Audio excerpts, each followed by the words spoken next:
And congratulations to you in your new role leading this committee. I appreciate your willingness to hold this hearing today. We have an excellent panel of witnesses, and I'm happy to hear from each of you and very much value your opinions. I must point out that today's hearing on this is the third committee we've had hearing on liquefied natural gas exports in the last 2.5 years. So we've had 3 of those, yet since our first hearing on LNG exports in November of 2011, the administration has continued to move, I believe, at a snail's pace. The administration has used its discretion to approve only 7 applications to export LNG. Meanwhile, the administration continues to sit on 24 pending applications. 13 of these applications have been pending for more than a year. I believe that the delays have been inexcusable. So I think that we need hearings like this, but more importantly, we actually need to vote, and I think the Senate needs to take action on LNG exports. Yesterday, I filed an amendment to the Ukraine bill, which would expedite LNG exports to Ukraine and to members of the North Atlantic Treaty Organization. These nations are pleading for American natural gas, and they want the Senate to actually act, to do something.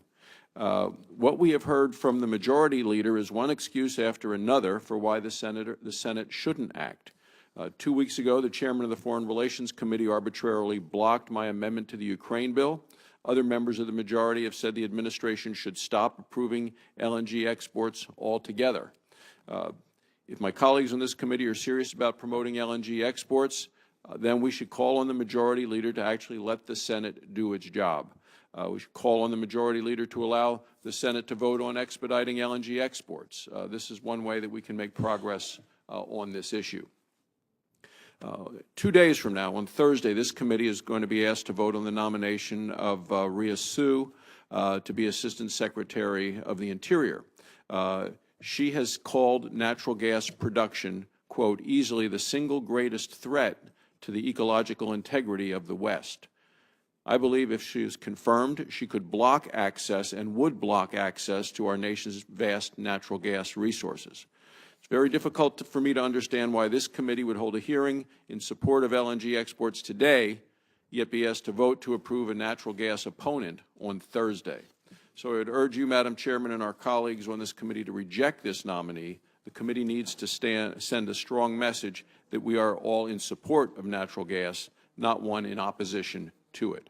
Mr. Navrovic, in your testimony, you explained that Lithuania is totally dependent on Russian natural gas. Lithuania, along with 3 other NATO allies and 3 other European nations, is 100% dependent on Russian gas. You explained that you were here today, as you say, to plead with Congress to do everything within our power to expedite release of our abundant natural gas resources into the world market. You say that you hope the administration will expedite LNG exports. However, you also state that if the administration fails to act, then Congress should work to expedite the LNG exports. Has the administration given Lithuania any indication that it's actually going to expedite LNG exports? Thank you very much for this question. I had very good meetings also planned in a very short time, but still good meetings in Department of Energy and Department of State. And we had a very good discussion where my interlocutors introduced their position on liberalizing LNG export. And as I understand, their main preoccupation is to find this sweet spot, which Senator previously has mentioned, and understanding the current situation geopolitically in Eastern Europe, they are looking into ways to expedite this process of approving licenses.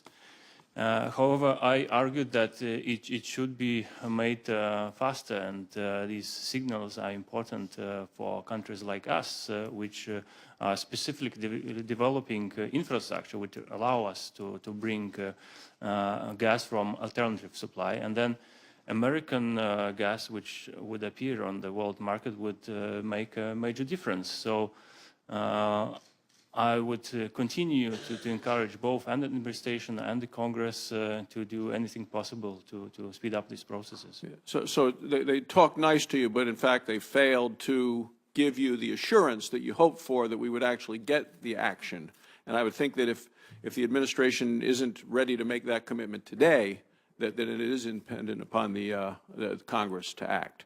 Mr. Goldman, in your testimony, you stated that a clear signal from the U.S. that LNG exports will be available to European allies would put immediate pressure on Russia's market share. You explained some respected analysts have been too quick to dismiss the connection between U.S. LNG exports and increased European energy security, and you've talked to that and answered questions related to that. And you go on to say that in dismissing that connection, they make a number of mistakes. Would you please explain these mistakes to members of the committee? Well, I think some analysts say that it won't matter to have U.S. LNG exports because they'll go to Asia and not Europe, and I think that's a premature assumption to make. For one, we don't know if Russia were to restrict gas exports to Europe. No doubt European gas prices would go up. European buyers, like other buyers, often put a premium on diversity of supply or security. So I think it's premature to make that judgment. The second, I think they downplay the impact on price formation because LNG buyers buy long term. And right now they're not buying for next year. They're buying for the 2016 or 2018 to 22 period. So they're negotiating now for projects that will come online then and for long-term projects. And so they're negotiating today for delivery in the future, like anything else that has a futures price. So when you increase future supply, you provide certainty that U.S. supply will reach the market in a certain time. They're going to calculate that into global supply and adjust prices. I think the third thing they underestimate is this impact on financing because, for all the projects the U.S. has approved, only one has reached final investment decision. So who knows which of these are actually going to get financed. But if you're going to try and finance a project and you've got oil-linked guttery prices, or you're going to finance a project with Henry Hub, the cost of your project is lower if the cost of your gas is cheaper and the amount of money that you need is cheaper. And so I think it impacts the financeability. And last, I think the markets score prices for equity investments today based on future performance. And if there is a clear signal that Russia's future market share will be less than is anticipated, the price of Rosneft, the price of Lukoil, the price of any of these companies which have publicly traded shares, which are calculating future income from gas or from oil into their projections, will be impacted. And those scores happen today as long as we create certainty about tomorrow. Thank you, Madam Chairman.